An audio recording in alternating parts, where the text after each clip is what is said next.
ഇന്ന് ഞാൻ നിൽക്കുന്നത് ദുബായിലെ ഗുബൈബിലെ ശ്രീകൃഷ്ണ ക്ഷേത്രത്തിലാണ്.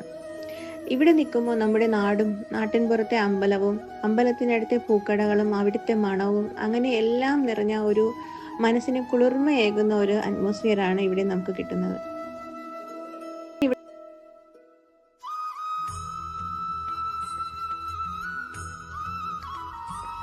ഇവിടുത്തെ ശ്രീകൃഷ്ണ പ്രതിഷ്ഠയെക്കുറിച്ച് അന്വേഷിച്ചപ്പോൾ അറിയാൻ കഴിഞ്ഞത് പണ്ട് 90കളിൽ ഇവിടെ കന്നുകാലി മേയ്ക്കുന്ന സ്ഥലമായിരുന്നുവെന്നും അന്ന് ഭാട്ടിയ സമൂഹം ഇവിടെ എത്തിയതായും അവർ ലാലൻ ഹവേലി പ്രതിഷ്ഠ വച്ചു നിത്യാരാധന നടത്തിയതായും അങ്ങനെ നിത്യാരാധനയ്ക്കായി ഒരുപാട് ആൾക്കാർ ഇവിടെ വന്നു ചേർന്നതായും 1958 അന്നത്തെ ഭരണാധികാരി ക്ഷേത്രം പണിയാനായി ഭൂമി അനുവദിച്ച് നൽകുകയും 90-97കളിൽ ഹവേലി മാതൃകയിൽ ക്ഷേത്രം പുനർനിർമ്മിക്കുകയും ചെയ്തതായിട്ടാണ് അറിയാൻ കഴിഞ്ഞത്.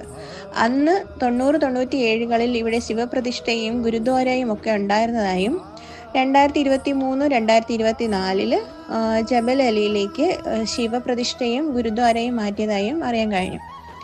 അപ്പോൾ ഇന്നിപ്പോൾ നമ്മൾ കാണുന്നത് ഇവിടെ ശ്രീകൃഷ്ണ ഭഗവാൻ മാത്രമാണ് ഈ അമ്പലത്തിലുള്ളത്. ഇന്നിവിടെ ഇതൊരു ആരാധനാലയം മാത്രമല്ല, ഒരുപാട് സംസ്കാരങ്ങളുടെ ഒത്തുചേരൽ കൂടിയാണ്. ഇവിടെ നടക്കുന്ന എല്ലാ ഉത്സവങ്ങളും വിനായക ചതുർത്ഥി മുതൽ ജന്മാഷ്ടമി വരെ ഭക്തിയിൽ, സംഗീതത്തിൽ, സ്നേഹത്തിൽ എല്ലാം നിറഞ്ഞതാണ്.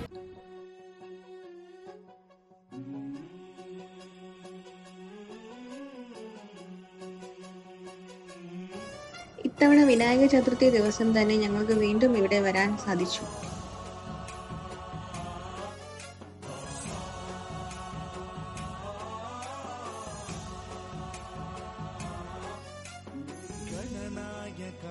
गणदैवताय गणाध्यक्षाय धीमहि गुणशरीराय गुणमण्डिताय गुणेशानाय വിനായക ചതുർത്ഥി ആയതുകൊണ്ട് തന്നെ ഒട്ടുമിക്ക കടകളിലും ഗണപതി വിഗ്രഹം തന്നെയായിരുന്നു കൂടുതലും.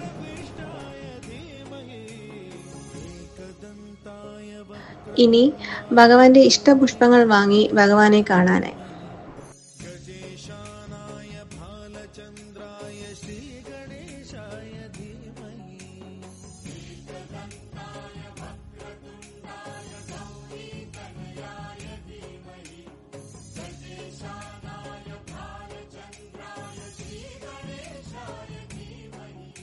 एकदन्ताय वक्रतुण्डाय गौरीतनयाय धीमहि गजेशानाय भालचन्द्राय श्रीगणेशाय धीमहि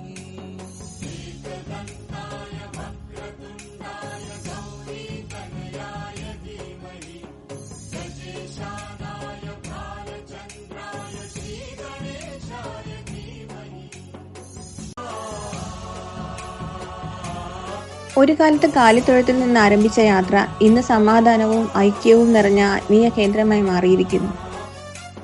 गणनायकाय गणदैवताय गणाध्यक्षाय धीमहि गुणशरीराय ആശ്വാസവും സമാധാനവും ശാന്തിയും ഒരുമിക്കുന്നിടമാണ് വീട്. അതുതന്നെയാണ് നമ്മുടെ ക്ഷേത്രവും. കാണുന്നവരുടെ ഹൃദയത്തിലും അതേ പ്രകാശം പകരട്ടെ. ഇനിയും കാണാം. वक्रतुण्डाय गौरीतनयाय धीमहि गजेशानाय भालचन्द्राय श्रीगणेशाय धीमहि